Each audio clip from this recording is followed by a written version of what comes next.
Muy buenos días. Bueno, el día de hoy son temas económicos, como saben. Se encuentra con nosotros y agradecemos la presencia de Pablo Moreno Cadena, director general de Asuntos Corporativos de MAVE. Por supuesto, el secretario de Economía, Marcelo Ebrard Casaubon, y también está con nosotros Pepe Merino, José Antonio Peña Merino, que es el titular de la Agencia de Transformación Digital. El día de hoy vamos a hablar de la disminución de trámites, que ya inició, y les vamos a platicar lo que está haciendo Pepe, y también pues de temas muy importantes sobre que continúan las inversiones en nuestro país, y también pues cualquier pregunta que tengan sobre el tema de aranceles, etcétera, etcétera, pues aquí está también el secretario de Economía para contestar. Entonces, si les parece, iniciamos con Marcelo y después Pepe, ¿sí? A ver, bueno, y está Noemí, obviamente, Mujeres en la Historia. Adelante. Con su permiso, Presidenta. Bueno, dos temas brevemente. El primero, dar la bienvenida a Pablo Moreno de MAVE, que ahora nos va a decir en breves palabras la inversión que van a hacer. Es una inversión importante, está dentro del portafolio de inversión del Plan México. Son 668 millones de dólares, con y sin aranceles. 15 plantas en México. Empresa mexicana fundada en 1946. Ha salido avante de la competencia con diversas empresas del Asia y es una de las principales empresas exportadoras de electrodomésticos a los Estados Unidos. Si me permite, Presidenta, le cedería el uso de la voz a Pablo y después ya toco a Arancel. Pablo, por favor.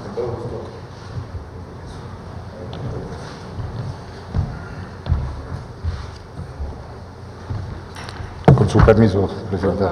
Muy amable, gracias. Muy buenos días a todos. Es un placer estar con ustedes este día y de igual manera comentarles que es un enorme honor para MAVE estar aquí presente ante la doctora Claudia Sheinbaum, Presidenta de México, y el licenciado Marcelo Ebrard, Secretario de Economía, así como con los distinguidos invitados que nos acompañan el día de hoy, siendo un día muy especial para nosotros porque reafirmamos una vez más, como lo comenta el secretario Ebrard, nuestro compromiso con México, su gente y su futuro. Desde hace casi 80 años, MAVE ha sido parte fundamental del desarrollo industrial del país y pues nacimos en México, hemos crecido en México y seguimos invirtiendo en México, con y sin aranceles, como bien lo dice el secretario. Por eso me enorgullece anunciar que entre el 2025 y 2027 MAVE invertirá 668 millones de dólares en el país, sumando así una inversión total de más de 1.145 millones de dólares en infraestructura y desarrollo tecnológico que hemos invertido en conjunto desde el 2023. De tal manera, esta inversión no solamente va a fortalecer nuestras capacidades de innovación, diseño y desarrollo, así de producción de los productos, sino también va a impulsar, sin lugar a duda, la economía, generando oportunidades y consolidando pues, la proveeduría nacional, que es otro de los ejes importantes en los que estamos apoyando. Por lo que nuestro objetivo es muy claro: mantener a México como un referente global en la manufactura de línea blanca, y por ello estamos invirtiendo en tecnología, en procesos sustentables, en el talento de nuestra gente, que para nosotros es muy, muy importante, porque sin duda alguna creemos en el potencial de México y en la calidad de lo que se produce aquí. Por ello, estamos convencidos de que el crecimiento de MAVE es también el crecimiento de México y seguiremos invirtiendo e innovando por nuestro país, por su talento y por su capacidad industrial. Por ello, agradecemos profundamente al Gobierno de México por este espacio. Muchas gracias, señora Presidenta, por este mismo, y la oportunidad de compartir esta noticia que nos alegra mucho con todos ustedes a través de esta gran plataforma. Sigamos construyendo juntos por este país. Así que muchas gracias, muy buenos días. Una vez más, muchas gracias. Muchas gracias.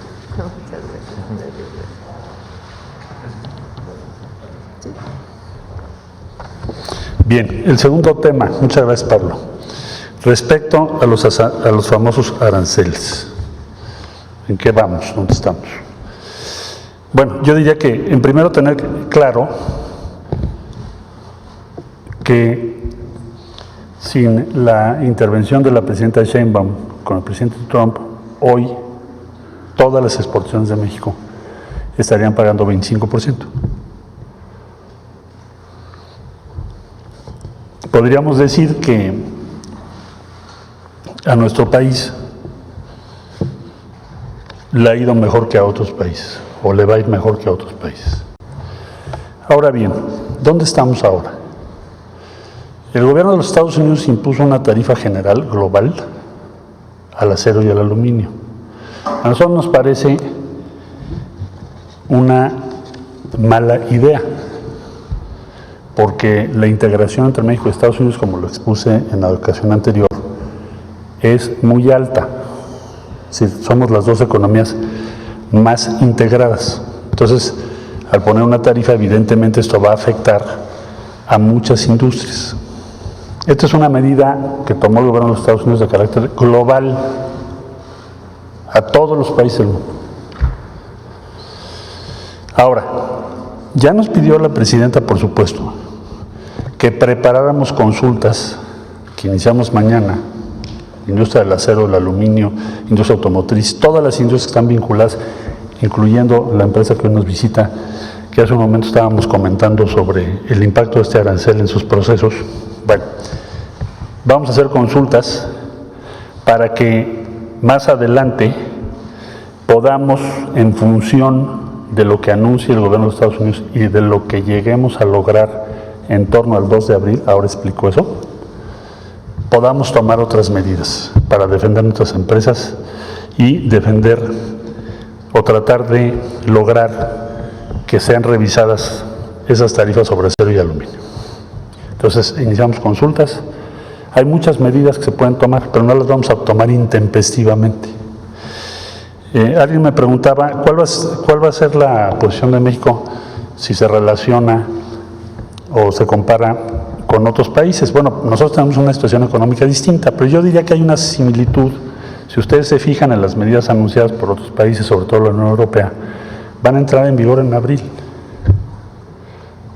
Un paquete el 1 de abril y otro el 13 de abril. Sus medidas llamadas retaliatorias. Entonces, ¿por qué en abril?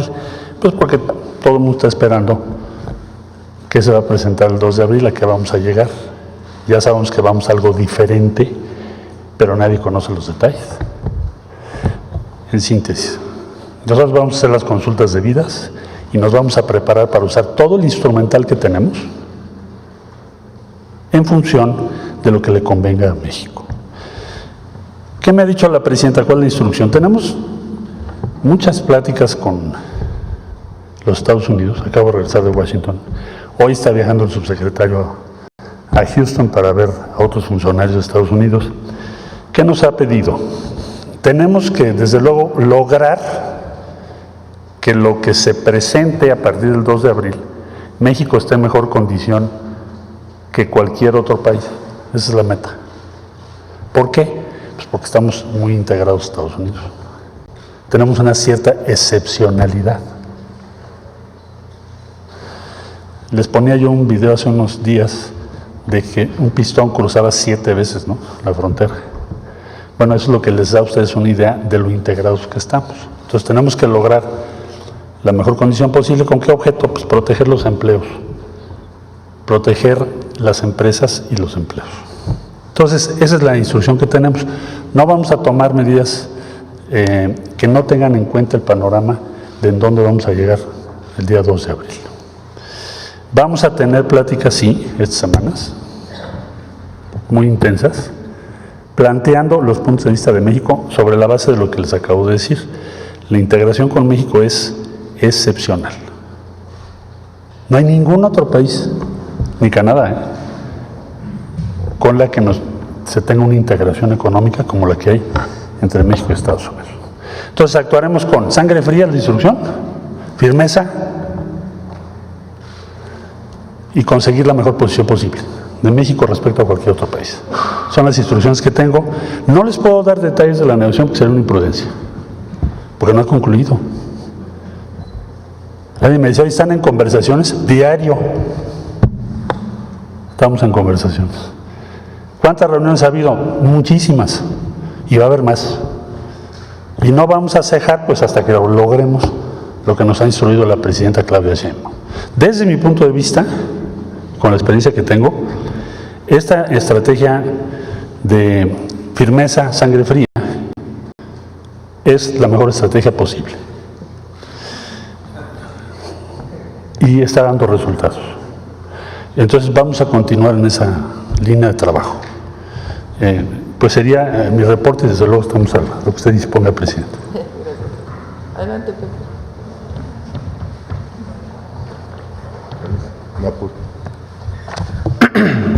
Buenos días.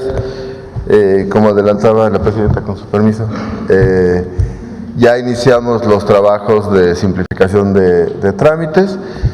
Por un lado, la ley que se presentó en su diseño hace un par de semanas, ley para reducir trámites burocráticos y corrupción, y hoy es ya el avance que hemos logrado. Siguiente, por favor. Entonces, recordarán, en el universo de trámites en México, una persona realiza en promedio 486 trámites, de los cuales, y esto es muy importante, 85% se hacen con gobiernos locales, es decir, con estados y municipios, ¿no? Entonces, si no atendemos también esa parte, pues realmente no estamos mejorando la vida de las personas en términos de su interacción con gobiernos. En promedio, 523 trámites por estado, pero como tienen requisitos distintos, pues en realidad son 523 por 32, ¿no? Lo que tendríamos como universo, y en un municipio 144 trámites promedio, a nivel federal 7,000. Todo esto, dado la diversidad de requisitos, pues sumaría más de 350,000 trámites, y se trata de ir homologando, reduciendo a su mínima, ¿no? Siguiente, por favor. Entonces, muy rápido, 342 trámites llevamos al día de hoy, simplificados. Esto significa dos cosas. Por un lado, eliminar algunos trámites redundantes. Les daba yo el ejemplo que si tú tienes un trámite para hacer una cosa que comparte tres trámites, que comparte 99% de los requisitos, pues en realidad ese es un trámite que tú puedes consolidar en uno solo, ¿no? Y en una sola presentación de documentos resolver los tres temas, ¿no? Entonces, hemos pasado de 342 a 151. Es una reducción del 56%, la meta es llegar a 2,309 este año de trámites federales, y una reducción de 6 a 4 requisitos promedio, que es 34%. Ahora les detallo un poquito. Siguiente, por favor. Es importante decir, se simplifica primero y luego se digitaliza, ¿no? No tiene mucho sentido digitalizar algo, un trámite que es engorroso, excesivo. Entonces, primero simplificamos, ya empezamos también digamos, la línea de producción de digitalización. La idea es este año tener por lo menos 350 trámites digitalizados, de los que queden, ¿no? Con los requisitos que queden, que serían más de 80% del volumen de uso. Siguiente. Entonces, les doy algunos ejemplos de trámites o requisitos que hemos eliminado para que ustedes se den una idea de que en algunos casos, pues sí, la verdad, se solicitaban cosas pues muy fuera de proporción, ¿no? Por ejemplo, para registrar en el extranjero a una persona nacida en México, pero que tiene residencia en el extranjero y que no había sido registrada, un bebé, ¿no? Por ejemplo, se pedía prueba de ADN para comprobar que los padres fueran mexicanos. Pues realmente es un requisito innecesario, ¿no? Bastaría el pasaporte o el acta de nacimiento de los padres pues, para comprobar que son de nacionalidad mexicana, ¿no? Para tramitar pasaporte de una persona menor de edad, registrada extemporalmente, y explico esto muy rápido, es cuando se registra con más de 1 año de edad, pues se solicitaba una copia certificada de la sentencia de adopción o la constancia de alumbramiento, cuando el acta de nacimiento justamente lo que prueba es la relación filial entre padres, madres, hijos e hijas, ¿no? Para registro de defunción o reconocimiento de identidad de género, se requerían 2 testigos, ¿no? Pues también un requisito innecesario. Siguiente, por favor. Para solicitar la captura, corrección o aclaración de acta tenías que acudir, imagínense, tú eres una persona que nació, no sé, ¿no? en Oaxaca, tienes tu residencia en Querétaro y hay un error en el registro, sea en el libro o en el acta, tenías que ir a donde naciste, ¿no? El municipio, solicitarla y luego regresar un mes después para saber si era procedente. Ahora imagínense si esto lo hubiese hecho una persona que tiene residencia en Estados Unidos, ¿no? Que nació en cualquier municipio del país, pues se vuelve imposible, ¿no? Es una persona que no tiene la posibilidad de ir al pueblo, al municipio donde nació y ya le negamos que pueda corregir sus datos en el acta de nacimiento. Para registro extemporáneo de defunción se tenían que presentar, por ejemplo, en algunos casos fotografías de la tumba. En algunos casos, para registro de nacimiento extemporáneo, que es el que les explicaba, se tenía que presentar la fe de bautismo. Pues digamos, lo que uno tutela cuando uno le da un acta de nacimiento a un niño o una niña, pues es su identidad, ¿no? El derecho a tener un nombre, la relación filial con sus padres. Pues la fe de bautismo forma parte de un ejercicio privado de la fe que cada quien profese, ¿no? Y catastro, para tramitar una constancia de alineamiento y número oficial, ¿no? De domicilios, era necesario en algunos casos presentar, imagínense, folder azul, no tengo idea por qué azul, y broche Baco, perdón por el comercial, ¿no? Porque de hecho es una marca, pues realmente sonaba un poquito una arbitrariedad. Entonces se trata de ir quitando estos requisitos que son excesivos, que son molestos, que son engorrosos, que ponen trabas para que las personas accedan a sus derechos y a sus documentos, ¿no? Son solo algunos ejemplos, ¿no? Siguiente, por favor, y me voy más rápido. Pero también hemos simplificado los que tienen más volumen de uso, los que son más solicitados por las personas. Por ejemplo, pasaportes, y ahorita lo voy a detallar, pasamos de 7 a 3 requisitos, y registro de nacimiento doble nacionalidad de 9 a 3, con el secretario Ebrard y la Secretaría de Economía, solicitud de registro nacional de inversiones extranjeras de 24 a 7 requisitos, ¿no? Son 2,000 trámites, pero bueno, dado el tipo de trámite, pues es un volumen alto. En comunicaciones, el examen psicofísico, que por supuesto se tiene que realizar, pero para llegar a él, pues reducimos de 17 a 3 requisitos. Siguiente, por favor. Concesión de aguas superficiales, lo mencionaban, si recuerdo bien, el día de ayer, de 17 a 3 en subterráneas, y de 17 a 3 en superficiales y de 14 a 4 en subterráneos. Además ya se consolidó una sola base de datos, es importante. Turismo, la inscripción del Registro Nacional de Turismo. COFEPRIS, que esto es muy importante para la industria farmacéutica, lo han mencionado también aquí con el secretario Ebrard. La autorización de protocolos de investigación para que se puedan producir medicamentos en México. Siguiente, por favor. Y les doy el ejemplo de pasaportes. Para expedición por primera vez para mayores de edad de 8 a 4, renovación 6 a 4, y expedición primera vez y renovación para menores de edad de 7 a 5. ¿Y qué es lo que se quita? Sobre todo, por ejemplo, se pedía CURP, acta de nacimiento, pues si son documentos que el propio gobierno genera, basta generar un sistema de consulta de no pedírselo a las personas para que lo lleven. O en renovación se pedía, además del pasaporte vencido, una identificación oficial. Pues el pasaporte, aunque esté vencido, es una identificación oficial que tú mismo emitiste, entonces no es necesario que lo vuelvas a pedir, ¿no? Y se generó además un sistema de citas que ya está listo, solo estamos en proceso de capacitación con las oficinas de pasaportes para que se implemente a partir del 18 de marzo. Tú precargas los documentos, los validan en la oficina y a partir de ahí te dan la cita. Eso lo que implica pues, es que no va a haber más dobles vueltas, ¿no? Que vas, llevas tus documentos, algo te faltó y tienes que volver a regresar, ¿no? Siguiente, por favor.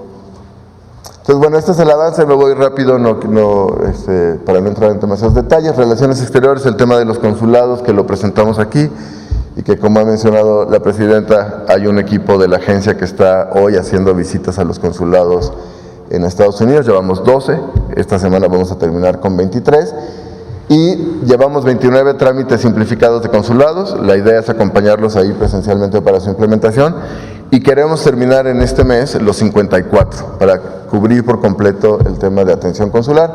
En el SAT llevamos 35, el más frecuente es renovación de firma electrónica, que es de los que más usamos frente al SAT. Economía, los que les mencionaba, lo mismo con agua, medio ambiente, turismo, comunicaciones, COFEPRIS también los que mencionaba. Siguiente. Agricultura, llevamos ya 27 de 30, hemos avanzado mucho y rápido. Trabajo, 6 de 30, sobre todo ahí tiene que ver un tema, por ejemplo, para el registro para búsqueda de empleo, que es importante. Cultura, 2, que son los únicos trámites, pero ahí también es, por ejemplo, el registro para apoyos para la creación artística, entonces, bueno, tienen un volumen alto. INA, Profepa, SEA, CONAFOR. Siguiente, por favor. Procuraduría Agraria, ya terminamos, los 36 simplificados y ahora toca digitalizar los que correspondan. CONAPESCA, el RAN, llevamos 7 de 57 y además ahí hay un trabajo territorial importante junto con ellos justamente para la adopción de estos trámites ya digitalizados y simplificados. FONACOT 3, también ya terminamos y así nos vamos a ir moviendo a lo largo del año. La verdad hemos tenido y agradecemos mucha colaboración de las autoridades del gobierno federal, una total apertura y la verdad pues vamos a poder llegar a la meta que es la que nos planteamos y que la que nos comprometimos con la presidenta. Siguiente, por favor. Entonces, muy rápido, solo para que no olvidar y retomar el tema del 85% que se hacen con municipios y estados, ¿no? Nuestra meta, a la luz de la Ley Nacional para eliminar trámites burocráticos y corrupción, es que existan los mismos trámites con los mismos requisitos en todo el país. Es decir, que en un trámite de catastro, por decir, no en un municipio te pidan algo y en el del contiguo te pidan otra cosa. Es homologar. Y eso nos garantizaría que nos vamos a quedar con 230 trámites, estimamos, para los estados, cada uno, por supuesto, porque los tutelan cada uno de los estados y entidades, y 100 trámites para los municipios. Siguiente, por favor. Y ustedes recordarán, les hablaba la vez anterior, hay 3 proyectos, 4. Estratégicos, la Ventanilla Digital Nacional de Inversiones, que ya tendremos oportunidad de detallarla cuando se esté lista, la Plataforma Nacional de Registros Civiles, de Registros Públicos de la Propiedad y de Nacional Catastral. Y me permito lo siguiente, y ya con esto termino, siguiente. Todos los estados, los 32, más por supuesto las oficinas de registros civiles de consulados, están ya integrados a este ejercicio. No hemos encontrado ninguna oposición, al contrario, lo único que hemos encontrado es entusiasmo y ganas de avanzar. Entonces, de los 32 estados que ya están integrados, ya tenemos 3 trámites digitalizados y simplificados, que son los que les mencionaba, que son captura, para tener tu acta digital, corrección y aclaración si es que hay algún error en tu nombre. Pero además, ya estamos en proceso de simplificación de 12 más, que ya están simplificados, perdónenme, que hay que digitalizarlos, y 16 que están en proceso de simplificación. Entonces vamos a acabar mucho más pronto y sobra decir registros civiles de los trámites mucho más frecuentes, ¿no? Porque el acta de nacimiento es uno de estos documentos que te piden para la mayoría de trámites o que se tienen que consultar en caso, como lo mencionaba al inicio. Siguiente. El registro público de la propiedad, también los 32 estados integrados. Estamos ya en proceso de digitalización 5, certificaciones, búsquedas, constancias de antecedentes registrales, copias certificadas, que son los más frecuentes, pero estamos en proceso de simplificación de 22. Estos son trámites que se están simplificando y digitalizando para todos los estados, ¿no? Y siguientes, y ya es la última, catastro, los 32 estados integrados, 5 en proceso de digitalización, cambio de propietario, rectificación de datos, expedición de copias, constancias, certificación de medidas y 22 en proceso de simplificación. Entonces, la verdad, en lo que toca a trámites federales, vamos, digamos, a buen ritmo, ¿no? Con la colaboración de todos los secretarios y secretarias titulares, y con los estados, yo diría, vamos hasta más rápido de lo que pensábamos. Y en estos 3 sobre todo, es registro civil, catastro y registro público de la propiedad. Entonces, pues bueno, pues muy contentos y muy agradecidos. Muchas gracias. Eso es lo que ayer me comentaron de que van a pasar de inversión de 2.6 años. De la Ventanilla Digital Nacional de Inversiones, y que hemos colaborado muchísimo con el secretario Ebrard y su equipo. Hoy, en promedio, como le llaman en la Secretaría, aterrizar una inversión, es decir, desde que se anuncia, inicia el primer trámite, tienes que hacer trámites de operación, construcción, etcétera, con los 3 niveles de gobierno, te puedes tardar en promedio 2.6 años. Con la simplificación que ya estamos haciendo con la Secretaría de Economía y con los estados y municipios, vamos a pasar a menos de un año, ¿no? Es decir, reducir en menos de la mitad del tiempo, pues para que una inversión pueda empezar a operar y a generar empleos y actividad económica en donde se ha anunciado, ¿no? Entonces es uno de los más, que más nos entusiasma. Sería todo, presidente. Muchas gracias. Bueno, a ver, ponle la primera nada más. La segunda son de 300 a ¿cuántos? Pepe, lo que se publica hoy. Son 352. Adelante. Le siguen 342. Hoy se publica en el Diario Oficial de la Federación la reducción de 342 trámites a 151, que es la primera etapa de la simplificación y la digitalización de trámites para todas y para todos, para que el gobierno sea más eficiente, menos burocrático y podamos erradicar todavía lugares donde se presentan actos de corrupción. Bueno, es esto y agradecemos mucho a Mabe su presencia y la inversión que hace en nuestro país. Ahora sí vamos a las preguntas. Carlos.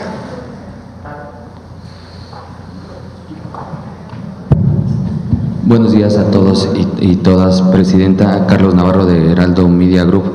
Si la Unión Europea y Canadá han aplicado aranceles recíprocos, ¿por qué México no ha aplicado aranceles recíprocos a Estados Unidos, Presidenta?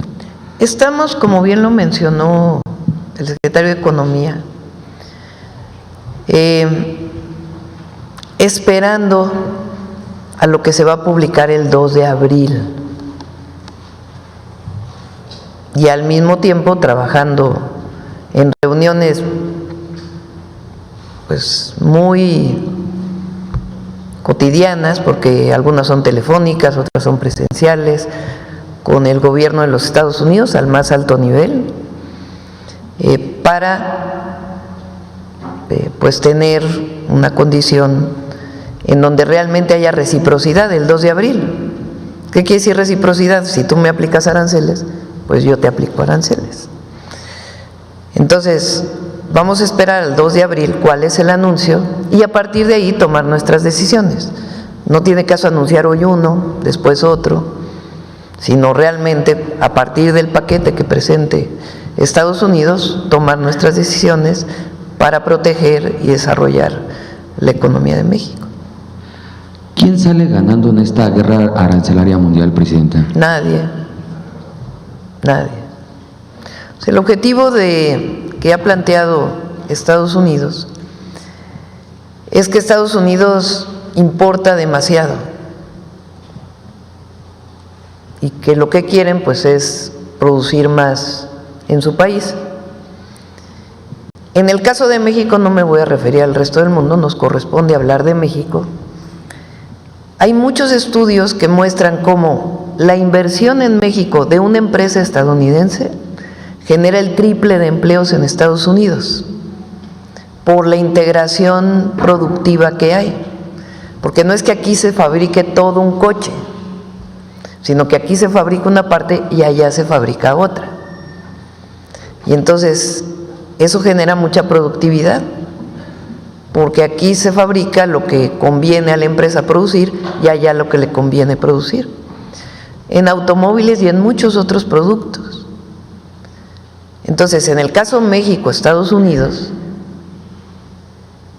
pues lo que nos conviene es seguir con el tratado comercial, revisar lo que se tengan que revisar, pero competir como región de América del Norte frente al resto del mundo, porque las empresas estadounidenses pues van a disminuir su productividad si dejan de producir en México. Si llegara a ocurrir eso, que además difícilmente va a ocurrir, porque una empresa de autos no se va de un día a otro. A lo mejor ahorita nos pueden platicar de electrodomésticos también, qué tan fácil es mover una empresa de un lugar a otro. Y también Estados Unidos pues tiene sus propias condiciones, que no necesariamente permiten la producción de todo. Entonces, en el caso de México y Estados Unidos, pues evidentemente nos conviene seguir con esta integración económica con respeto a nuestras soberanías que nos permita competir con el resto del mundo. Entonces eso es lo que estamos planteando en las mesas. Si la decisión de Estados Unidos es distinta el 2 de abril, que no solo sea, si tú me pones aranceles, yo te pongo, de reciprocidad, porque México prácticamente no tiene aranceles a los productos de Estados Unidos por el tratado comercial, si hay algo distinto, pues nosotros también tomaremos nuestras medidas, pero esperando pues al marco general que logremos para el 2 de abril. Y vamos a estar informando, porque hay esta idea de que no informamos, se está informando todos los días en la mañanera del pueblo, el secretario de Economía está informando permanentemente en los medios de comunicación. Entonces hay mucha información a la gente y siempre vamos a informar, pues lo que finalmente no es una decisión nuestra, sino es una decisión del gobierno de Estados Unidos. En Estados Unidos, principalmente en la población, hay un sentir de molestia por las políticas económicas que se han implementado. En contraste, aquí en México, de acuerdo con una encuesta de QM Estudios publicada en el Heraldo de México, pues hay un amplio respaldo sobre las decisiones y la forma en que usted ha negociado esta pausa a los aranceles. El 74% la califica de buena y el 20% regular, solamente el resto no coincide con lo que usted ha hecho. ¿Qué le representa estos resultados, Presidenta? Pues es sensatez, en el sentido de que nosotros evidentemente vamos a proteger a México siempre, esa es nuestra responsabilidad, pero también poner el diálogo y el acuerdo antes de tomar decisiones. Si en el diálogo, en el acuerdo, pues no se logra el objetivo que queremos, pues entonces ya tomamos otras decisiones. Lo importante, y es importante que, bueno, es indispensable que lo sepan todas y todos los mexicanos, es que el equipo de Secretaría de Hacienda, Secretaría de Economía y otros equipos del Gobierno de México hemos estado trabajando en esto desde hace meses, porque el tema de las tarifas incluso las anunció el presidente Trump cuando era ya presidente electo, como candidato y luego como presidente electo.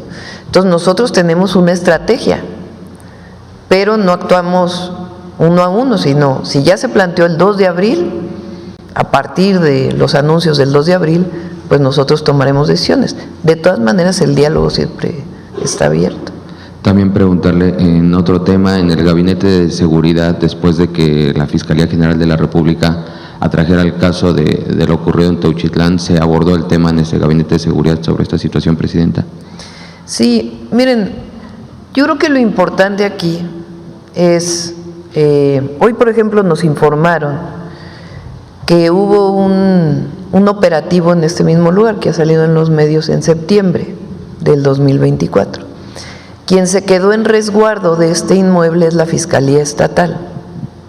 Habría que ver exactamente qué pasó con la Fiscalía Estatal en el resguardo. No porque haya algo mal, no presumimos previamente que hubiera habido algo mal, sino qué pasó después del resguardo original que se hizo, que se resguarda también por un tiempo los inmuebles. Segundo, necesitamos la información de qué hay en el predio, qué se encontró, porque lo que hay es información de los grupos de buscadores, algo de información que ha dado el gobierno estatal.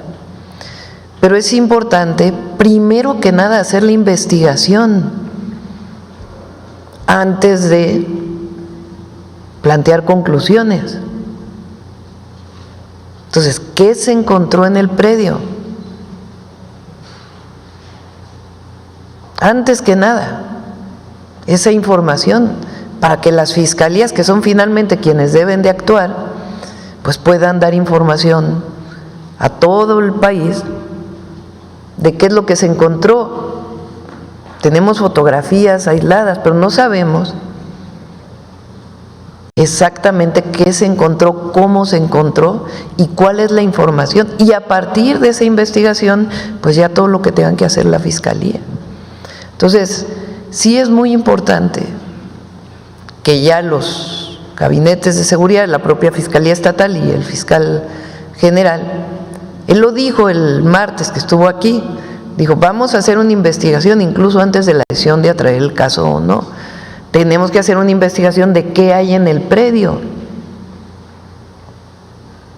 Una vez que se tenga esa información, entonces sí, sacar todos las carpetas de investigación que correspondan antes de avanzar en las conclusiones. Entonces, esto es importante para todos, incluidos los medios de comunicación. Presidenta, el gobierno de Enrique Alfaro fue señalado principalmente por colectivos y personas de la sociedad civil su actuación en el tema de desaparecidos, incluso de acuerdo con el Registro Nacional de Personas Desaparecidas y No Localizadas, hay en su administración un reporte de 6.351 personas solamente desaparecidas, donde desaparecidas se refiere que puede haber algún delito involucrado y no localizadas es diferente. ¿Hay complicidad? ¿Qué pasó con el gobierno de Enrique Alfaro que Pues se dan tienen este que tipo de deslindarse situaciones? las responsabilidades a partir de la información y la investigación. Tienen que deslindarse las responsabilidades, por supuesto, pero lo primero en este caso de este predio que se encontró, pues saber realmente qué hay ahí adentro, que se hagan los peritajes, sea de la Fiscalía Estatal, si ya inició, o de la Fiscalía General, ver las responsabilidades de las autoridades y también de los grupos delictivos. Pero necesitamos información. Este no es un asunto político. Este es un asunto que tiene que ver primero que nada con la investigación y ya después con el deslinde de responsabilidades. Ya se les pusieron nombre al lugar, etcétera. ¿Qué pasó? ¿Qué hay en el sitio? Es lo que hay que hacer frente a una situación de estas. Muchas gracias, buen día a todas y todos. Sobre el tema de MAVE, a ver quién quiere preguntar sobre la inversión. ¿Sobre la inversión? Sí, a ver, primero adelante porque luego nos dicen que hay preferidos. Gracias, Presidenta. Karen Ballesteros, de Canal 11. Primero preguntarle cómo es que Estados Unidos se ve afectado también con esta imposición de aranceles al aluminio y al acero. Marcelo, ¿quieres? Bueno, esencialmente, cuando tú pones un arancel general, lo que tienes que ver es primero ver cuál es tu balance entre exportación e importación. El caso de los Estados Unidos es un país que tiene importación de casi la mayor parte de los países y exporta principalmente solo o principalmente a México, Canadá y por ahí tiene otras exportaciones ya menores. Entonces, cuando tu balance es que importas más de lo que exportas, al tú aplicar un arancel general, pues el impacto número uno van a ser los precios. Hazte cuenta que de un día a otro le dices a todos los que utilizan acero, por ejemplo electrodomésticos, ahorita hablábamos de ello, por ejemplo la industria automotriz, pues un largo listado de todo lo que utilizamos de acero y aluminio. Al subirlo 25%, pues eso va a tener un impacto en los precios en Estados Unidos inmediatamente. Es el primer efecto. Obvio, yo lo veo inconveniente. La tesis que está detrás de esto es que eso va a provocar que haya una relocalización de empresas a Estados Unidos, pero eso no ha ocurrido. O sea, si tú revisas los aranceles de 2018 u otras medidas arancelarias, no han traído consigo un aumento de empleos como se argumenta. Eso está publicado. Entonces, ¿qué es el efecto número uno? Los precios. ¿Cuál es el efecto número dos? Como suben los precios, pues se va a reducir la demanda.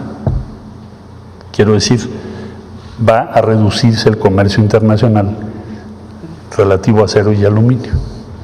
Entonces, la medida se toma, según explican las propias autoridades de Estados Unidos, para reducir el déficit y con ello tener más producción en Estados Unidos, pero el costo que se va a tener que pagar para ellos es aumento de los precios, dificultades para integrar lo que usas todos los días, por ejemplo un electrodoméstico. Ahora que vayas a comprar un electrodoméstico en los próximos meses, un refrigerador, por ejemplo, una estufa, todos la gama de tus vehículos, cuando vayas a comprar tu camioneta, tu coche, pues te va a subir el precio. Ahora va a ser más caro que en otros países del mundo. Ese es el efecto que va a tener. Gracias. Presidenta, de acuerdo con datos de la OCDE, México se encuentra como el segundo país miembro con menos desempleo. ¿Cómo es que se logra esto? ¿Cómo logra esto el país frente a factores externos como, bueno, los efectos de la pandemia y ahora estas medidas arancelarias? Pues es parte de lo que hemos estado hablando, de un modelo económico distinto. Tiene que ver con favorecer el mercado interno, que se ayuda a través de los programas del bienestar, aumento salarial. Es decir, cuando hay más recurso económico en el mercado, si tú ganas 100 pesos, pues vas a comprar menos que si ganas 500 pesos. Entonces eso ayuda pues a impulsar la economía desde abajo. Y la otra cosa que se dio en nuestro país fue una importante inversión extranjera directa e inversión también de empresarios nacionales. Porque a veces solo hablamos de la inversión extranjera directa, pero también hubo inversión privada de empresarios nacionales. Y la otra muy importante es que se reactivó la inversión pública. En el periodo del presidente López Obrador, pues fue el Tren Maya, el interoceánico, la refinería, las carreteras, las obras de agua, y eso impulsa también la inversión privada y muchísimo empleo indirecto que se genera a partir de la inversión pública. Y ese es el modelo que nosotros estamos siguiendo. Cuando se imponen aranceles, pues el efecto de la relocalización de empresas, dependiendo de cómo vayamos a quedar México respecto a todos los países del mundo, pues puede disminuir. Esa es, digamos, una posibilidad de lo que puede ocurrir con los aranceles. Nosotros creemos, por ejemplo, en el acero que mencionaba el secretario de Economía. El acero es una materia prima para muchísimos productos, muchísimos. Y producir acero, poner una siderúrgica, cualquiera que sea la tecnología que utilice, pues no es de un día a otro. Y aunque tengas una siderúrgica, de todas maneras la producción de los distintos tipos de acero, que son muchísimos, pues tampoco es tan fácil. Entonces México tiene una importante industria siderúrgica, pero de todas maneras importamos más de lo que exportamos. Es parte de lo que se ha planteado. ¿Qué necesidad tienes de poner aranceles a cero en nuestro país si estamos importando más de lo que exportamos? Es decir, no le conviene a Estados Unidos, ¿no? Y luego ya las decisiones que nosotros tomemos frente a lo que venga el 2 de abril. Gracias. En otro tema, ayer la segunda sala de la Por eso hay menos desempleo. Gracias. Ayer la segunda sala de la Corte impidió a la ministra Lenia Batres participar en una discusión de un amparo relacionado con el empresario Ricardo Salinas. Ellos argumentaron que ella no tendría un juicio objetivo. ¿Cuál es su opinión al respecto? Pues ninguno tiene un juicio objetivo, no hubo uno que escondió ahí la deuda por un año, la resolución por un año, que a poco ese ministro era muy objetivo. O al decir que Lenia no puede participar, o la ministra Lenia Batres no puede participar en la decisión, ¿a poco no es una decisión poco objetiva?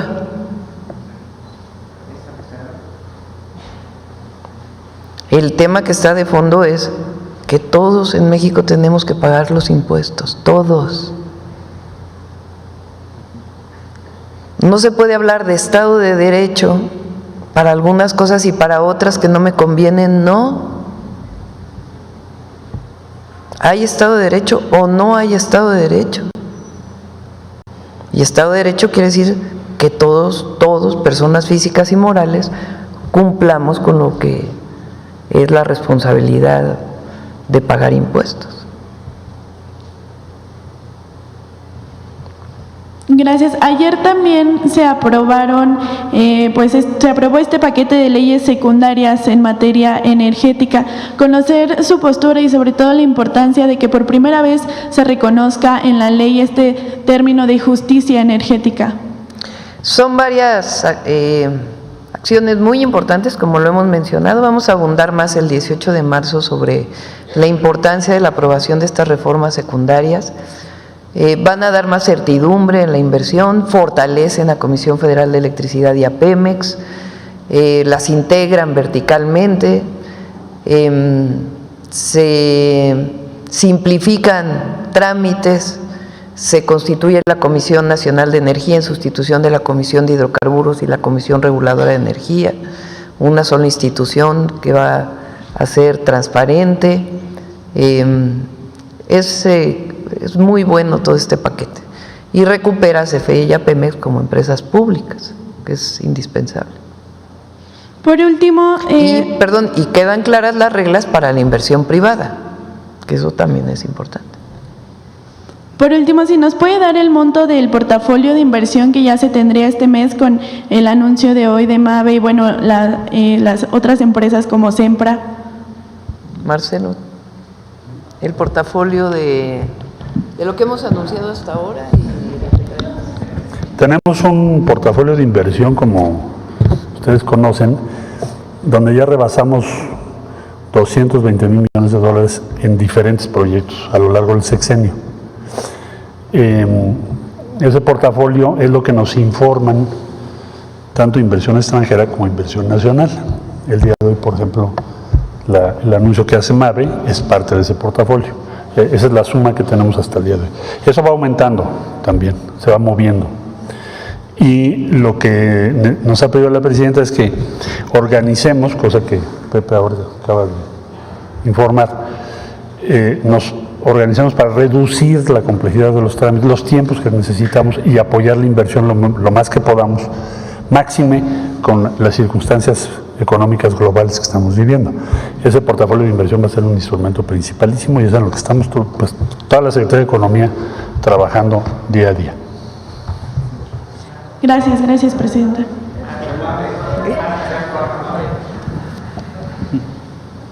Gracias, Presidenta. Cristian Galarza, para Cultura Colectiva, Ecosfera y el fildeo de Grupo Tribu.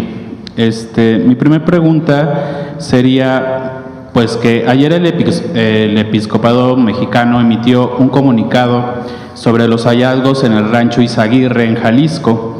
Entre los párrafos que integran el texto llama la atención uno en el que se manifiesta lo siguiente, lo voy a leer rápidamente.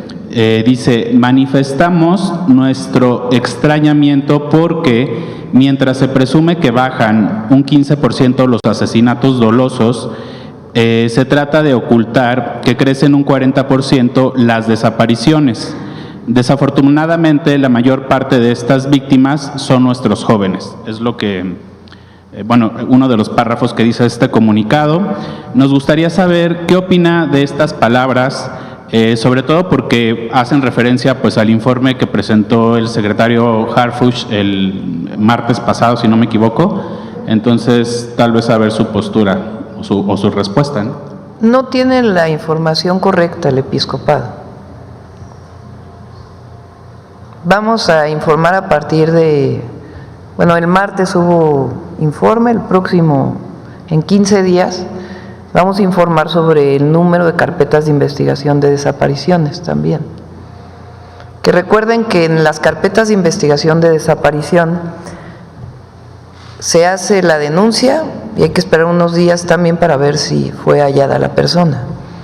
Entonces, ese trabajo nos ayuda mucho la Agencia de Transformación Digital también. Ellos ayudan a la Secretaría de Seguridad Ciudadana y Protección Ciudadana a tener la información diaria de los delitos que se cometen a través de una plataforma que han desarrollado, mucho más ágil, digamos, de la propia plataforma México, que es lo que se informa permanentemente. Entonces vamos a informar también de las carpetas de investigación, porque hay esta idea de que hay más desapariciones que homicidios. No es verdad. Entonces lo vamos a estar informando y es información que viene de las fiscalías estatales. y aparte la comisión de búsqueda, que tiene también la información de los propios colectivos. Cuando una persona fallece, pues prácticamente no hay cifra negra. Si es por motivo violento, pues menos, ¿verdad? La investigación que se hace por parte de las fiscalías, pues es prácticamente 1 a 1. Igual en robo de auto, pues hay muy poca cifra negra. En desapariciones, pues cuando una familia no encuentra a su familiar, pues de inmediato va a la fiscalía. La cifra negra puede haber algo que no se denuncie, pero en general se denuncia a las fiscalías. Las familias acuden a la institución correspondiente para poder denunciar. Entonces vamos a estar informando, pero el episcopado no tiene la información correcta y con gusto le pedimos ahí a la secretaria de Gobernación pues que entre en contacto con ellos para explicarles que no es así. De acuerdo, gracias, presidenta. El segundo tema, bueno, en el contexto de las reformas a la Ley Federal del Trabajo que entran en vigor en junio próximo, sabemos que han habido intentos para regular el trabajo sexual, bueno, para que las trabajadoras y los trabajadores sexuales accedan a los derechos laborales establecidos en la Constitución. ¿Cuál sería la postura de la primera mujer presidenta en la historia de México al respecto de la regularización del trabajo Es muy sexual? debatibles. Mejor le entramos otro día con Sí, bueno, expertos y todo lo que tenga que ver con este sí, tema. es un tema complicado porque que tiene su complejidad. Entonces, si gustan, pues ya invitamos a los conocedores bien de estos temas para poder platicar. De acuerdo, muchas gracias. Sí. Y pues, por último, me gustaría preguntarle, hace unos días, el día de ayer, usted explicó un poquito sobre, o abundó un poquito sobre el tema que va a tratar su libro, el libro que va a publicar próximamente, y hace unos días publicó una foto en la que está escribiendo el prólogo. Nuestros lectores, la verdad, tuvieron mucho interés, sobre todo les llamó mucho la atención que traía puestos unos audífonos y les gustaría saber en estos días qué es lo que está escuchando la presidenta, ¿no? Su playlist, entonces, la verdad Ya se los pasamos, nos gustaría mucho saber cuáles son la música que escucha, ¿no? La presidenta. Sí. Normalmente para escribir escucho música de relajación para que salgan las ideas, pero ya les compartimos el playlist. Mave, vamos con Mave. A ver, Mave. Preguntarle buenos días, presidenta, a todos los presentes, a los compañeros. Soy Tania Damián, del portal de noticias Ángulo 7. Preguntarle al director de Asuntos Corporativos, Pablo Moreno, si con estos aranceles al acero, ¿cómo está previendo su empresa? ¿En qué porcentaje podría haber aumento de precios? ¿Van a esperar? ¿Cuál es su perspectiva, digamos, respecto a estos aranceles como empresa pues transnacional? También preguntarle al secretario de Economía, decía que tienen un portafolio de inversión de 220,000 millones de dólares. ¿Cuánto es inversión extranjera hasta ahora? ¿Cuánto es inversión nacional? ¿Y cuál sería como que la meta para el cierre de este 2025? Esos dos temas.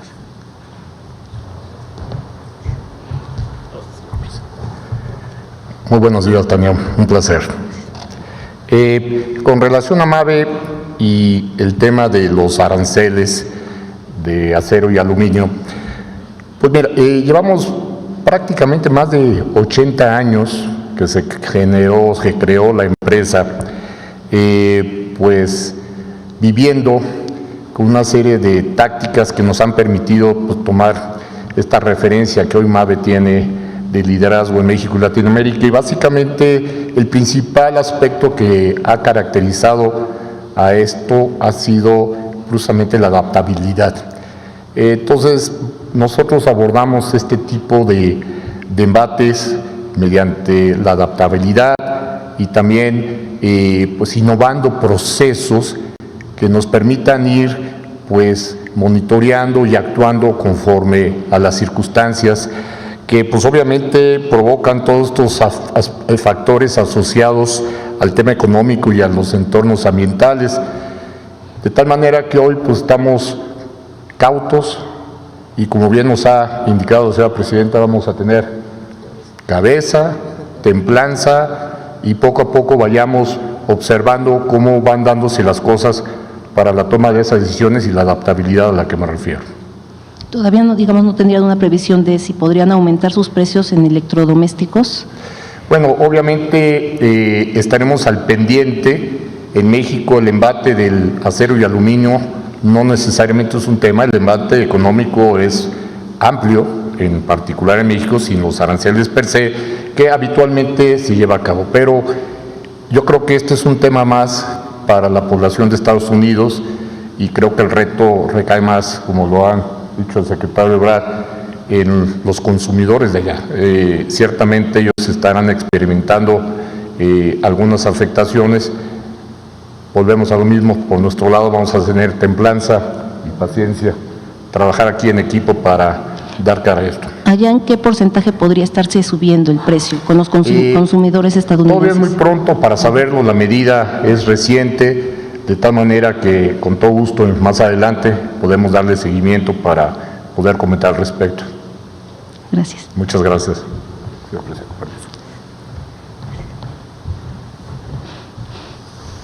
Bueno, el portafolio es muy dinámico. Lo importante que te podría decir ahorita es que no tengo cancelaciones, que es lo que me ha preguntado la presidenta. Oye, de que estamos haciendo este registro, ahorita alguien te habló y te dijo ya no voy a invertir en México. No, eso es un gran dato. Lo segundo es, todo el tiempo estamos haciendo nuevos registros, tanto nacionales como extranjeros. Entonces, vamos a ir informando trimestralmente.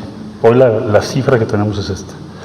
Incluye, más o menos para que te des una idea, una mezcla de alrededor de 60% nacional y 40% extranjero. Eso puede variar conforme vayamos avanzando, pero eso es lo que tenemos al día de hoy. 220,000 millones, todo el sexenio, no tenemos cancelaciones, nos han ratificado esa cifra hasta el día de hoy y tenemos nuevas inversiones que nos están informando. Aquí lo vamos a estar diciendo los jueves. Muchas gracias. Y, Presidenta, preguntarle, el viernes pasado hubo un operativo coordinado por la Marina, la Sedena, la Guardia Nacional y, bueno, la Fiscalía del Estado de Puebla, donde detuvieron a 2 alcaldes y a otro familiar, pues en una historia que podría ser casi de la ley de Herodes, Urubiel y Giovanni González Vieira y el otro familiar, Ramiro, gobiernan 3 municipios contiguos de la zona central de Puebla, Ciudad Cerdán, Tlachichuca y San Nicolás de Buenos Aires, por cierto, una zona donde antes se sembraba mucho maíz, era el granero de Puebla, lamentablemente se ha ido perdiendo pues esa siembra, por estar presuntamente vinculados con la delincuencia organizada. Están acusados de huachicol, era como un secreto a voces este tema. Es parte de un operativo enjambre. Hasta ahora pues se lograron detener, 2 están en el penal de Tepeji, el otro logró escapar porque la misma gente pues hizo manifestación. De hecho, el martes pasado pues retuvieron a los trabajadores del Congreso por más de 9 horas. Es parte de estos operativos enjambre. ¿Cómo ve este tema? ¿Cómo lograr que este tipo de gente no lleguen al poder? Ahorita están cobijados por Movimiento Ciudadano de Puebla, y bueno, pues si llegan, pues sí que pues sean castigados para que no se siga promoviendo este tipo de autoridades municipales que lleguen al frente de alcaldías. Es una investigación que hizo la Fiscalía de Puebla, más que un operativo, porque el objetivo no es detener autoridades, digamos. Lo que pasa es que si hay una investigación sobre un hecho delictivo y se encuentra que hay autoridades involucradas, pues no se prosigue, sea a nivel estatal o a nivel federal. Ese es, digamos, lo que ocurrió en Puebla, como ocurrió en el caso del Estado de México.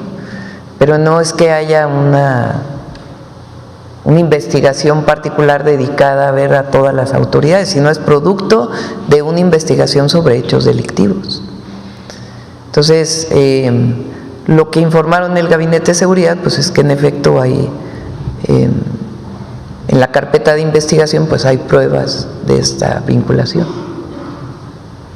Gracias, Presidenta. Y bueno, quisiera preguntarle, o no dejarle de preguntar, sobre el paro que hay en la Universidad Autónoma de Puebla. Inició el 24 de febrero, pues debido a algunas demandas legítimas de estudiantes. Bueno, hay que recordar que en la Universidad Autónoma de Puebla, después Benemérita, le pusieron así cuando llegó, se puede decir, el neoliberalismo, con los rectores José y Enrique Doher, Enrique Agüera, Alfonso Esparza Ortiz, pues que estos rectores empezaron a promover pues la privatización, me refiero a cuotas cada vez más altas para los estudiantes, pues la llamada burocracia dorada, es decir, se aumentaban los salarios los altos funcionarios universitarios, y bueno, son temas que lamentablemente pues estas prácticas generaron un descontento en el sector estudiantil, en el mismo sector universitario, pues sin que se hayan podido cortar de tajo. Actualmente está la rectora Lilia Cedillo, que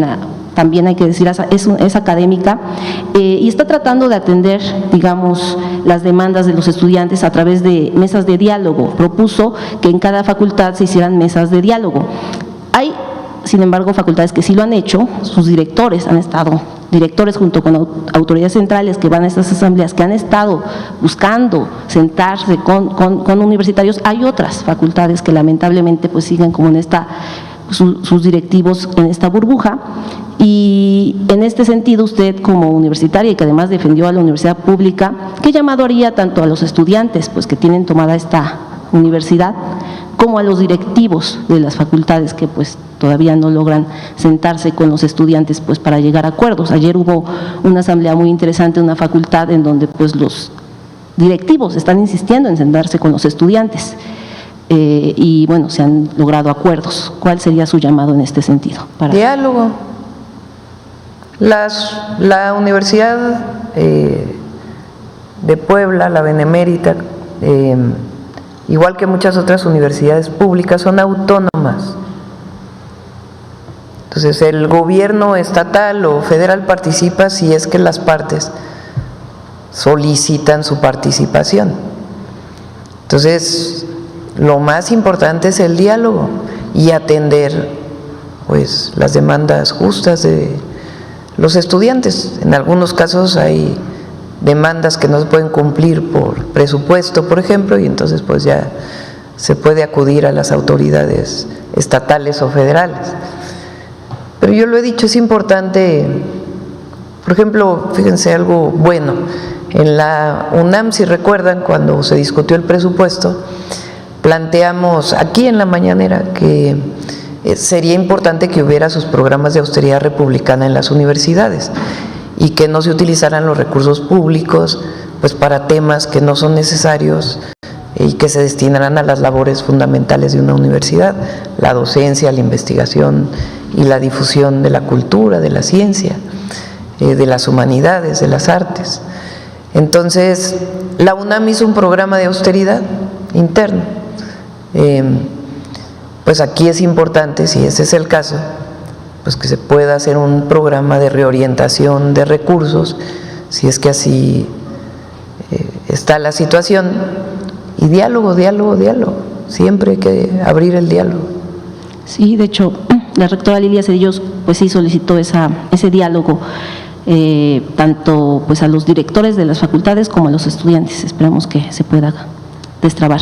Y bueno, finalmente, aprovechando que hoy Morena estrena el podcast La Moreniza para acercarse a la militancia, quisiera preguntarle, yo sé que casi no le gusta hablar de Morena porque bueno, gobierna para todos los mexicanos, pero hace tiempo decía que los diputados deben ir a territorio y está haciendo una reafiliación Morena de 10 millones, quiere buscar a 10 millones de nuevos militantes o llegar a 10 millones, y por lo menos en Puebla no se ven a los coordinadores territoriales tocando puertas. Y estamos hablando que Morena pues actualmente va a recibir 2.500 millones de pesos. De hecho, con Mario Delgado se regresó una parte del presupuesto de Morena al INE. No sé si ahora la presidenta alcalde tenga pensado regresar una parte, digo, porque cuando ganó el expresidente López Obrador, ganó con poco recurso. Creo que en esos momentos tenía 100 millones de pesos al año. Ahorita estamos hablando que son 24 veces más. Y lo pregunto porque a veces hay coordinadores territoriales que se confían y que piensan que el dinero pues es lo que va a comprar militantes o no sé. Al menos en Puebla no se ven tocando puertas, platicando con la gente. Esa es mi pregunta, ¿cómo ve este tema y cómo pues lograr que esta reafiliación no sea solo un llenado de listas? Bueno, ya le corresponde a Morena. Ya hiciste tu comentario, ya que escuchen los morenistas de Puebla tu solicitud. Presidenta, qué gusto saludarle a Ramón Ramírez Gutiérrez de Noticieros El Reloj. Presidenta, los oaxaqueños hemos sido muy conscientes de nuestra situación que hemos vivido en todos los momentos históricos. Solamente por ejemplificar, le cito un dato de mi ciudad donde yo vengo, la heroica ciudad de Tlaxiaco, que por eso es heroica. Las mujeres ofrecieron a sus hijos para la independencia de México, se lo ofrecieron a Morelos. ¿Por qué digo esto? Porque nos ofendió a los oaxaqueños que nos llamaran acarreados. Estamos muy conscientes, venimos más de 20,000 oaxaqueños el pasado domingo y no venimos más porque no había más transporte. Venimos con todos los medios que pudimos y estuvimos hasta el Monumento a la Revolución, casi estábamos los últimos. Estamos de duelo también los oaxaqueños por esta situación que pasó, pero hay una conciencia histórica y hay una conciencia de clase, Presidenta de la República. Y después de esto preguntarle, Presidenta, sabemos que vamos a estar en Oaxaca el día 21 de marzo, allá en San Pablo Guelatao, honrando la memoria de Benito Juárez, y preguntarle cuál es su agenda, cuál va a ser el mensaje y si va usted a poder visitar nuevamente la Mixteca. Usted dijo que antes de los 4 meses iba a estar en la Mixteca. También enfatizó por ahí que no era posible dar a conocer dónde para que no bachearan antes de que usted llegara, pero falta la ruta, la Mixteca Alta, de donde yo vengo, Tlaxiaco, Oaxaca, la carretera federal 125, que le esperan con anhelo, Presidenta, y también preguntarle si va a ser posible que se reúna con los familiares de las víctimas de este accidente. Sí, con gusto. Siempre hay que estar cerca de quien sufre. Entonces, si ellos lo desean, pues podemos tener esta reunión. A ver si tienes la gráfica de lo que se va a modernizar de las carreteras en la Mixteca, que presentó el otro día Jesús Esteva. Es que curiosamente, Presidenta, no aparece la Federal 125, que es es la siguiente, es la que va de desviación de Nochistlán, donde usted pasó, hasta Putla. Usted le dio la vuelta por la Mixteca Baja y falta la Mixteca Alta, donde precisamente estuvo viviendo Lázaro Cárdenas. Hay un monumento en Yosondúa de Lázaro Cárdenas. Este año vamos a esta parte, la que está más hacia, que es hacia el norte, ¿no? Nororiente. Sí, exactamente. Y ya vamos a seguir, no vamos a parar. Ya la siguiente vamos por la siguiente parte que llega también hacia la costa, bueno, que se junta antes de llegar a la costa. Entonces, pero sí es un esfuerzo muy importante, tanto en la montaña de Guerrero como en la Mixteca Baja, en efecto, ahí por donde pasamos. Bueno, vamos a ir el 21 vamos, dije que el 17, me confundí porque el lunes es el día que no hay labores, el 17, pero el 21 es hasta el jueves, ¿no? Entonces, el jueves es que vamos a Oaxaca. ¿Vamos a viernes o jueves? Viernes 21. Vamos a Oaxaca. Vamos a recorrer una parte del camino de Benito que hizo el presidente López Obrador, que es el camino que recorrió Benito Juárez cuando niño, desde Guelatao hasta la ciudad de Oaxaca. Solo van a ser 2 kilómetros los que vamos a recorrer de los 48, pero vamos a recorrer el camino y luego ya llegamos a Guelatao. Una parte fundamental del evento tiene que ver con la soberanía, otra tiene que ver con Juárez como presidente de la Suprema Corte y lo que quisiéramos que representara pues el nuevo Poder Judicial con Juárez como referencia.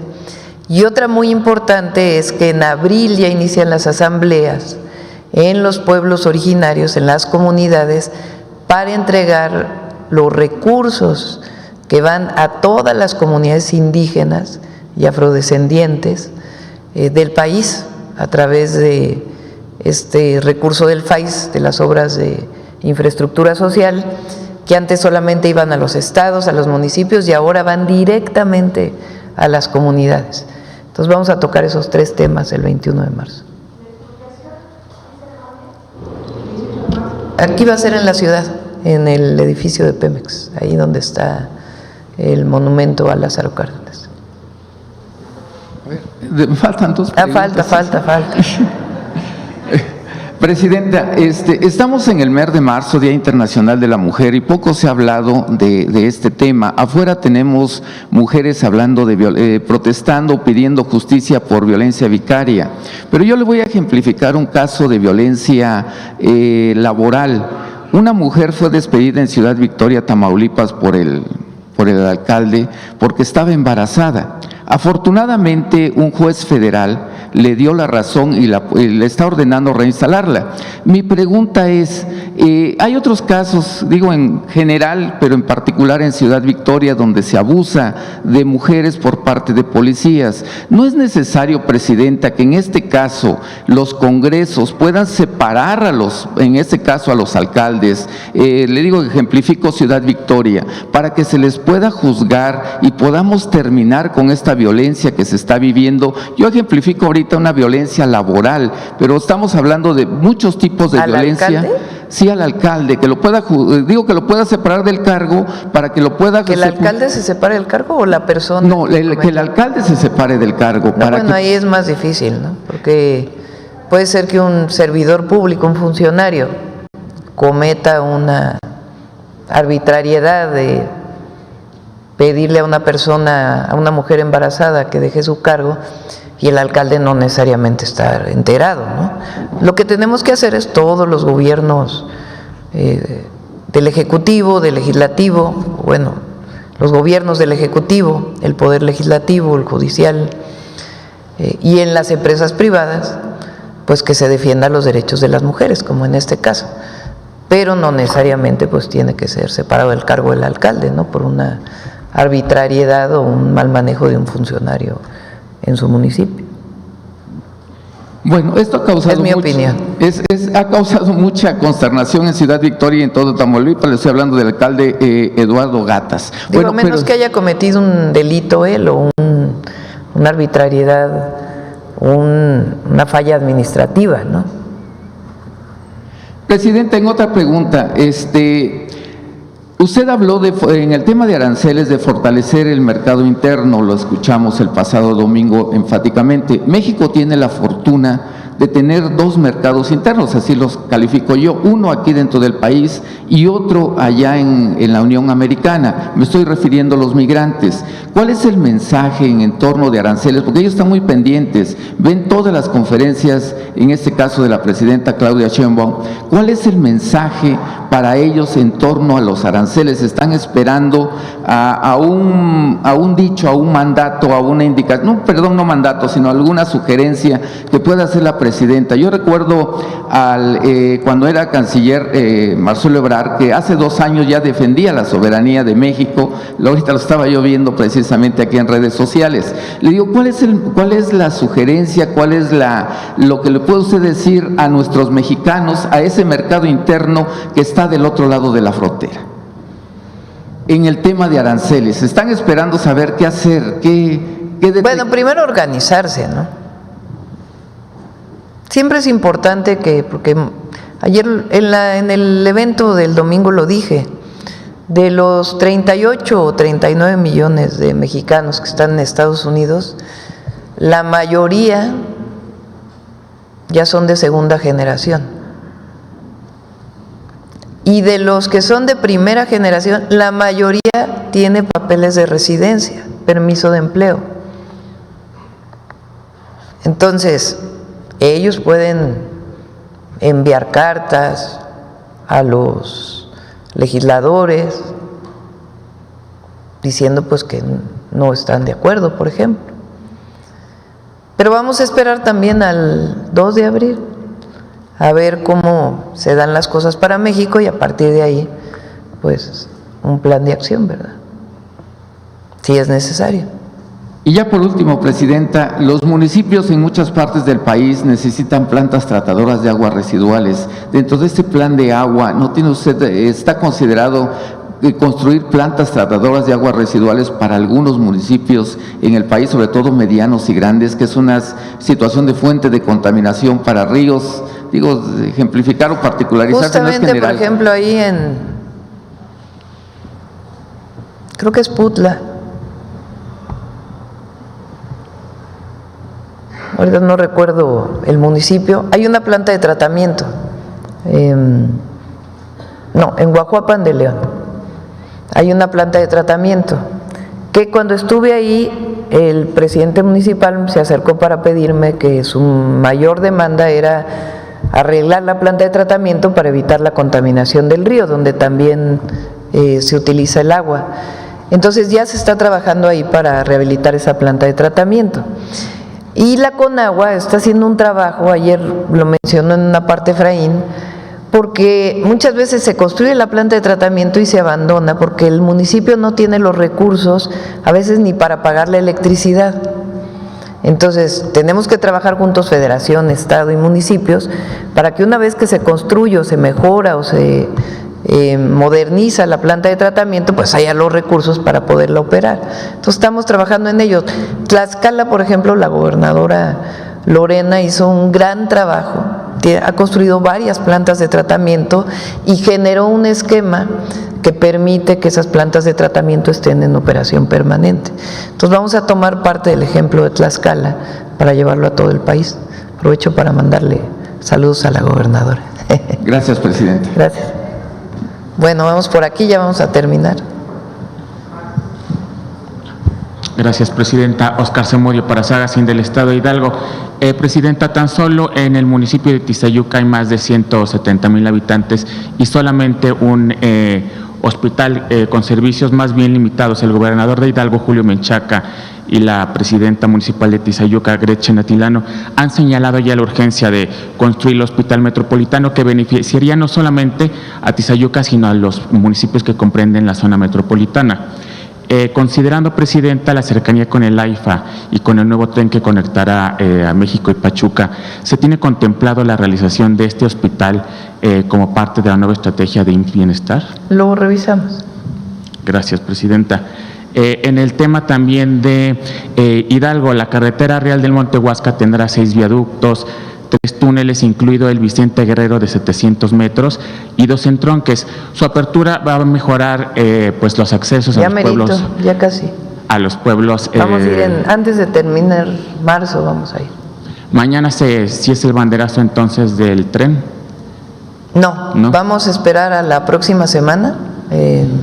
Ya no nos dio tiempo de ir a Hidalgo, pero la próxima semana vamos a ir.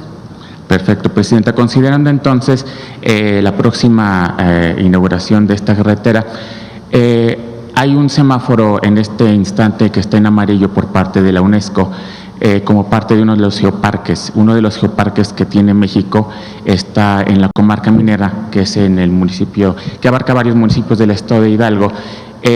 Hay un semáforo amarillo por parte de la UNESCO y podría esto representar que México perdiera este reconocimiento. No lo va a perder. Ahí vamos a trabajar. Recuerden que en Hidalgo vamos a hacer una inversión muy grande. Es de los estados donde más inversión va a haber. Se está haciendo una inversión muy importante para el saneamiento del Valle del Mezquital, para la tecnificación del riego de toda esta zona, trabajando con los distritos de riego y con los agricultores. Va a haber saneamiento de los ríos que llegan a toda esta zona, incluido el río Tula, que ya hay proyecto. Vamos a convertir la planta termoeléctrica de combustóleo en planta de gas natural.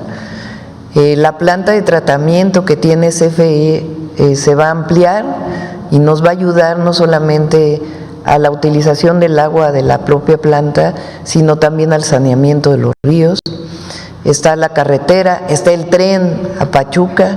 Entonces, Hidalgo tiene una inversión muy, muy importante.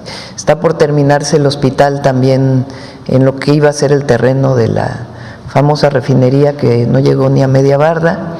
Ahí ya se va a inaugurar pronto el hospital del IMSS, y ahí va a haber un parque de economía circular, es decir, de plantas de reciclamiento de distintos materiales que van a permitir generar empleo y al mismo tiempo mejorar el medio ambiente.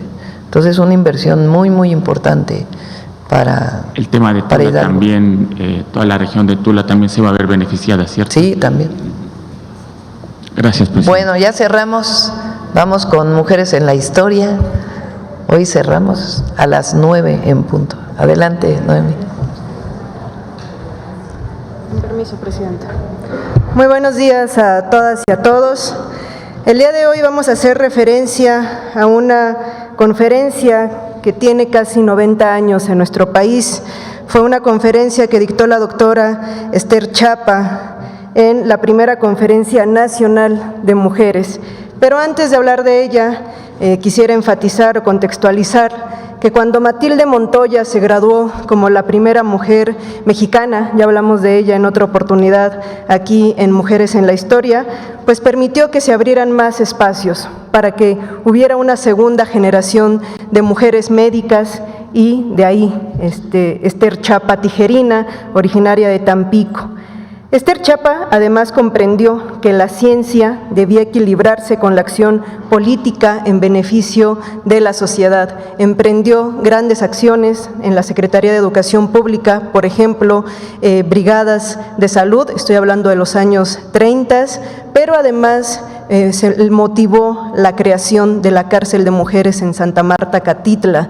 Fue una motivación porque conocía de las injusticias y de las condiciones propias de las mujeres. Además fue una extraordinaria sufragista, muy ligada al comunismo, donde había esta crítica, donde no se podía ligar el voto al comunismo, pero ella junto con otras mujeres como Refugio Cuca García decían que primero eran mujeres, y entonces emprendieron una lucha muy, muy importante durante la primera mitad del siglo XX para lograr los derechos políticos de las mujeres. Conozcamos más de la extraordinaria Esther Chapa Tijerina. Esther Chapa Tijerina, originaria de Tampico, fue la primera mujer médica mexicana en obtener una cátedra en microbiología, un área hasta entonces dominada por los hombres. Fue además una incansable defensora de los derechos de las mujeres, activista social y militante del Partido Comunista Mexicano. En 1935 fundó, junto a otras compañeras, el Frente Único Pro Derechos de la Mujer, una amplia alianza de diversas organizaciones de mujeres, feministas, católicas, comunistas, obreras, que llegó a contar con más de 50,000 afiliadas en defensa de una agenda común, cuya demanda central era el derecho de las mujeres al voto, pero también incluía, entre otras, la igualdad salarial, protección a la maternidad, dormitorios y comedores para trabajadoras, la oposición al fascismo y a la guerra. Esther Chapa encabezó una intensa campaña para fortalecer las demandas del Frente, organizando mítines, manifestaciones, conferencias y hasta una huelga de hambre frente a la casa del presidente Lázaro Cárdenas. En esa misma época se llevó a cabo la primera Conferencia Nacional de Mujeres. El último día, Esther Chapa participó con una ponencia titulada El derecho de voto para la mujer. No queremos el derecho de voto como un privilegio de clase, ni aceptaremos dejar a un lado a nuestras hermanas en el sufrimiento y en la injusticia. Luchamos principalmente por mejorar la condición de la obrera y la campesina. Y yo personalmente, como mujer universitaria, hago esta declaración terminante. Lucho por todas las mujeres de México. Lucho por todas las mujeres del mundo. Esther Chapa también luchó por los derechos de las mujeres privadas de la libertad. Como jefa del Departamento de Prevención Social en la Penitenciaría del Distrito Federal, impulsó la creación de una cárcel especial para mujeres en Santa Marta, Acatitla. Con la llegada del exilio español y bajo la petición del presidente Lázaro Cárdenas, Esther Chapa encabezó la ayuda a los menores, más tarde conocidos como niños de Morelia, que llegaron sin sus padres a México como consecuencia de la Guerra Civil en España. Durante la década de 1940, a pesar del descenso del movimiento sufragista, no dejó de presionar al gobierno mexicano para el reconocimiento del derecho al voto de la mujer. Continuó impulsando marchas al Palacio Nacional y a la Cámara de Diputados. Esther Chapa redactó por más de 20 años peticiones para las cámaras de diputados y senadores, solicitando que se reconociera la ciudadanía plena de las mujeres, lo que la convirtió en una leyenda del feminismo. En la década de los 60 fue directora de la Escuela Nacional de Enfermería y Obstetricia de la UNAM. Durante su gestión no solo fue aprobada la licenciatura en enfermería, sino que fundó una guardería para los hijos de las trabajadoras. Esther Chapa falleció a los 66 años en la Ciudad de México, tras una vida dedicada a la ciencia, la enseñanza, la lucha por los derechos de las mujeres en México, la solidaridad y justicia en el mundo. Para cerrar, quisiera recuperar este fragmento del discurso de la conferencia que dio en aquel 1936. Muchas veces se les acusaba a las mujeres sufragistas, tanto a las del mundo como a las mexicanas, de ser una lucha privilegiada, de ser una lucha desde las universidades, y es por ello que este fragmento es muy importante. Si nosotras queremos el voto, es para estar totalmente en igualdad con el hombre y para apoyar desde los recintos gubernamentales una lucha intensa por el efectivo bienestar de las mujeres y de sus hijos. No queremos el derecho de voto como un privilegio de clase, ni aceptaremos dejar a un lado a nuestras hermanas en el sufrimiento y en la injusticia, por el solo hecho de que sean obreras o campesinas, o porque no sepan leer y escribir. Muy por el contrario, luchamos principalmente por mejorar la condición de la obrera y la campesina. Y yo, personalmente, como mujer universitaria, hago esta declaración terminantemente. Lucho por todas las mujeres de México, lucho por todas las mujeres del mundo. Esther Chapa Tijerina. Muchas gracias. Gracias, Presidenta. Buen día.